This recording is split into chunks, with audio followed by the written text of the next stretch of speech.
On Halloween 2023, a U.S. jury awarded $1.78 billion in damages against realtors. Tuesday of this week, a U.S. jury found guilty NAR, the National Association of Realtors, and a host of companies, including some of those companies owned by Berkshire Hathaway, guilty of conspiracy to inflate real estate commissions to the tune of $1.78 billion in damages. So the jury awarded that said, hey, all these damages are due to old-time practices of realtors artificially increasing the price of houses. So let's get into the details of how they did that. So the plaintiff's class action claimed that between 2015 and 2022, 260,000 homes sold in Missouri, Kansas, and Illinois. People who objected to commissions were obligated to pay those commissions. Over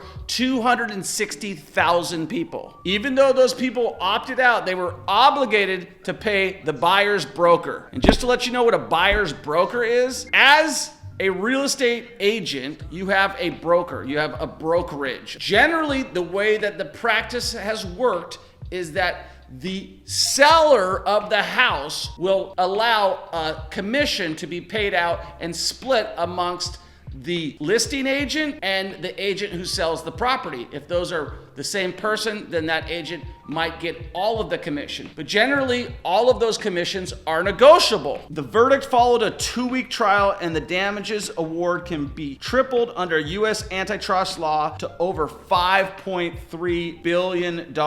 Broker compensation in the U.S. has typically been about 5 to 6% of a home sales price, with about half paid to the buyer's broker. Home sellers complained that this model actually suppressed their competition. They kept buyers' commissions between 2 and 3%, despite the buyer's broker diminishing role in a lot of home buyers finding their own home online by themselves. You want to know who's really getting rich in this lawsuit? It's the attorneys. The attorneys are going to take between 20 and 40%. That's my projected, okay? If you're an attorney and you work on contingency cases, it could be more, right? It could be more than that. Depends on whatever they worked it on. But they're gonna take such a large percentage of those damages. They're the ones that really benefit, right? So first of all, the NAR vows to appeal this ruling, as they should. What's happened since then is there's a bunch of copycat lawsuits. This one affects Kansas, Missouri, and Illinois. There's other ones going on all around the country. After the verdict was reached, the U.S. District Court of Western District of Missouri, plaintiff's attorney Michael Ketchmark filed a new lawsuit and said that he could result in hundreds of billions of damages to cover what his clients view as artificially inflated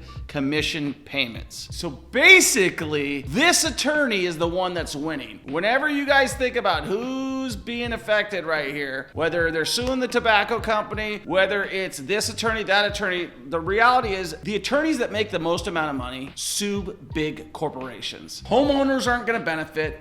Realtors are not going to benefit. They're going to lose. Home sellers are not going to benefit. Home buyers are not going to benefit. They're going to get like a little small piece of money. The person who wins in this lawsuit is the attorney. Ketchmark, the attorney, said home sellers pay $50 billion more to sell their home than they need to because of inflated commissions. And his goal is to make that stop and make a lot of money. So the defendants named in the case are NAR, Compass, EXP, World Holdings, Redfin, WeChart Realtors, United Real Estate, Howard Hanna Real Estate, and Douglas Ellerman. For the NAR, it completes what already is expected to be a years-long effort to appeal the initial verdict and defend itself in upcoming cases, including one expected to go to trial next year into another federal courtroom. So what is this all about? This is the digital evolution of real estate. Realtors are gonna go bye-bye. And I know a thing or two about real estate agents. I've actually sold 3,000 homes as an agent representing home sellers mainly. And I can tell you that this model has been broken for quite some time. Traditionally, 6%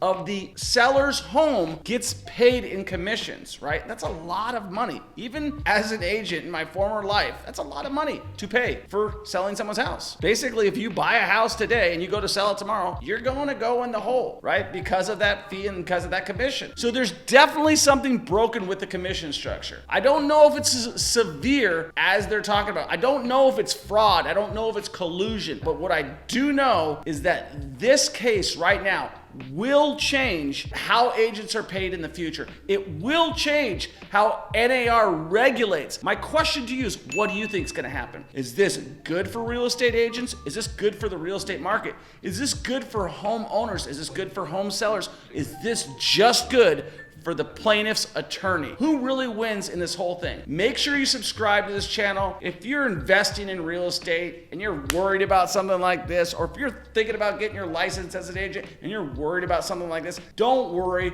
Things go on. Things are going to change. You got to adapt. You got to survive, and you got to move forward and take action and zig and zag when things like this happen in business. And if I was a real estate agent right now, what I would be thinking is, how is my business going to change in the future? How do I protect myself from future liability in the present? And more importantly, do I have the right insurance so that when my company gets sued, that I'm not personally held liable? Because as realtors, what they have is a commission called errors and omissions. So what is probably going to happen is the errors and omissions insurance policies on all of these realtors is going to go up big time, because the insurance companies who are going to be footing the bill for these lawsuits are going to be hit. And while all of these appeals are happening, they're going to be trying to raise capital to pay for this potential liability. Let me know if you agree, or if you don't, we'll check you on the next one. Peace.